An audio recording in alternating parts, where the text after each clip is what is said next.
Everybody, to the Teach Different podcast. We have a quote today from Mahatma Gandhi. I would say the most famous quote that he's ever delivered and said in so many different circles. We will get to the quote in a minute. But before we do, a little bit about the method, right? We're going to take this quote, we're going to break it down. Everyone is going to want to agree with Mahatma Gandhi on this particular quote. Then, of course, we're going to have to push against it, come up with some sort of counterclaim against it, or a different way of looking at the world that's equally valid, that might go hidden and undetected if we kind of fall prey to the idea of just agreeing with everybody. So that in that sense, it trains us, right, to be critical thinkers. And so we're going to model that. And then we'll come up with a question or two, either during the conversation or after the conversation. And those questions are organic. You don't know when they're going to come out, but they often are the product of the tension between the claim and the counterclaim. So here we go. Anti-colonial nationalist leader Mahatma Gandhi, famous for so many things, nonviolent resistance, and just an amazing leader. Here's his famous quote. Many of you, I'm sure, have heard of this. Be the change that you wish to see in the world. Be the change that you wish to see in the world. Steve, what do you think his claim is here? Self-empowerment. Don't make excuses. If you don't like something, change your own behavior, the way you react to it, presumably stay positive on some level. But be the change is the phrase that I would just stop and talk about specifically. What does that mean to be the change? It's going to depend on what you're changing. But some things are so big that whatever it is you're changing, I want to know what that looks like if you're going to be the change. So that's what I would focus on. It's definitely empowering. It's no frills, no excuses. I would add to that, self responsibility. Take responsibility for yourself. If you live a life criticizing the world for what it's not, and you have a vision for what it should be, you then should be the first mover towards that vision. It puts a lot of responsibilities on the shoulders of people, which oftentimes they don't want. It's easier to sit back and criticize the status quo rather than empower yourself to do something about it. But very passionate, very motivating quote. Be the change that you wish to see in the world. Get up. It also does assume, like you're saying, that you have a vision for the world. You have a way you want the world to be. That's not something that everyone has. So the quote is for a certain type of person, is another thing I would point out. Yes. And I would say that a question that could come early in this conversation is, what change do you want to see? What is it about the world that you are bothered with that you want to Yeah, change? And what does that look like?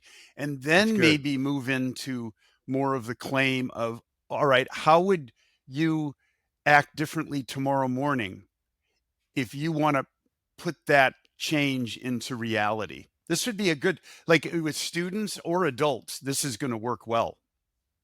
Yeah, just ask everybody to say what's one thing you want to change about the world.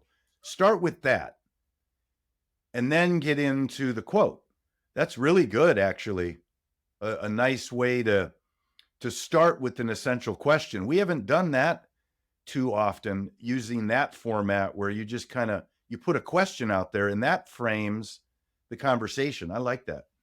Yeah, and then the claim and counterclaim can come after it. Speaking of counterclaim, what would be a way to push against this a little bit, or see the world differently here, a different line It of thinking? depends. It depends on this what change you're looking for.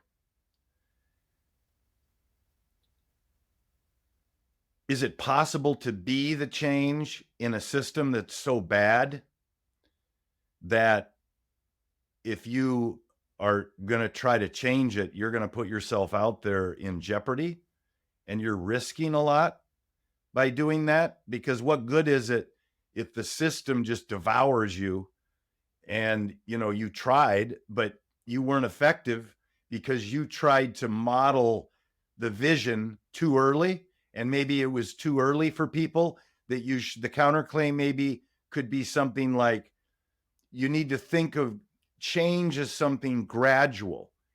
And your first thought shouldn't be to be the change. Your first thought should be maybe, okay, I'm going to define a vision that I want to come about. And I'm going to examine what the obstacles are first. I'm going to be smart about this. I'm not going to just embody all the virtues and all the things that I want the way the world to be immediately, because people aren't going to recognize them and they're going to be misunderstood in a system that's not constituted for it. I want to, can you think of an example? Oh, no, I can't think of an example. I was just going to push against that a little bit in that maybe if you're, that seems to still support the claim in the sense that you're preparing yourself for a vision of seeing the world differently. And you could still embrace be the change, but then realize that this is a protracted battle that you can't immediately jump into Okay. and do. So I don't know. I see that as more aligning to the claim, but maybe All in a right. Well, maybe. going with your logic though. Let's say you're in a employment place where it's dysfunctional. There's bad management, uh, all sorts of problems. Maybe the way to think about this, going with what you said, is don't change anything.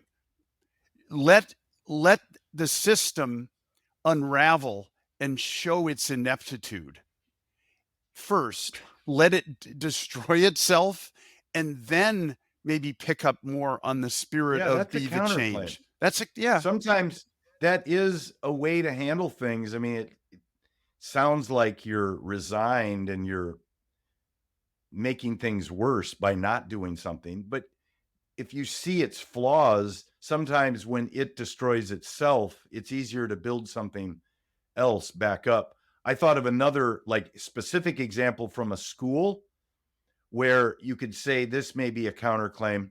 Let's say you're whatever, a sophomore in high school, middle schooler, and you disagree with the school uniform policy. You disagree with it.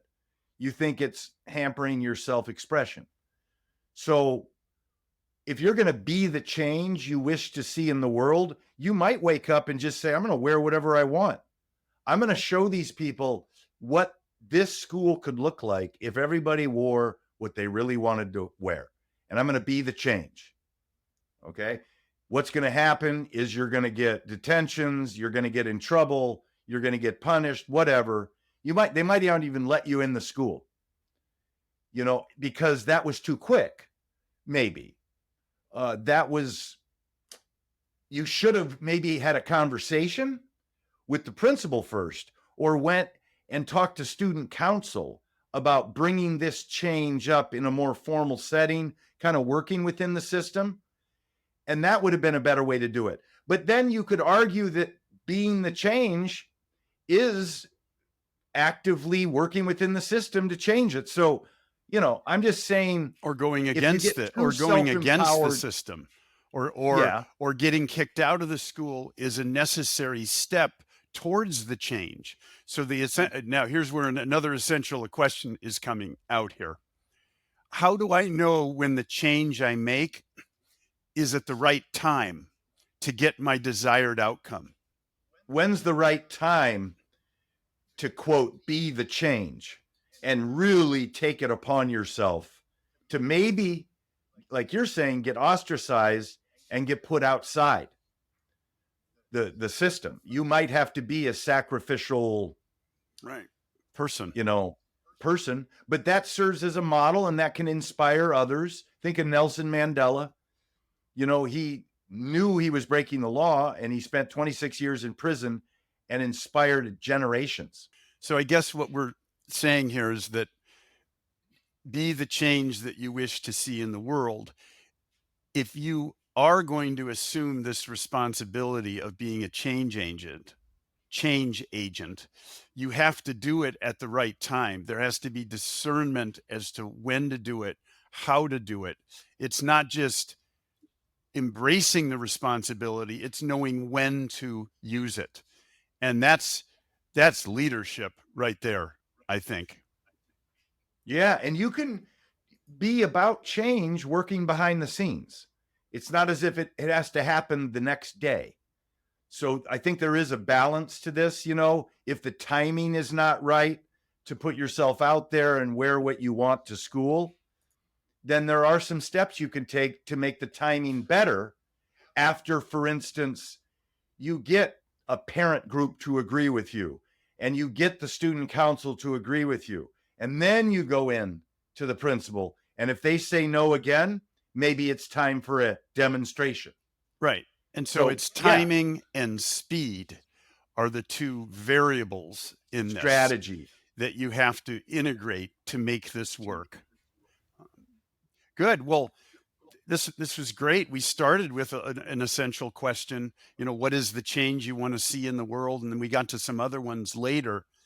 And the claim and the counterclaim, nice tension between these. And I think what's been revealed is, as we've said, timing and speed are an important consideration on whether or not this is something that people can embrace. Countries, individuals, a lot of different contexts where this is relevant.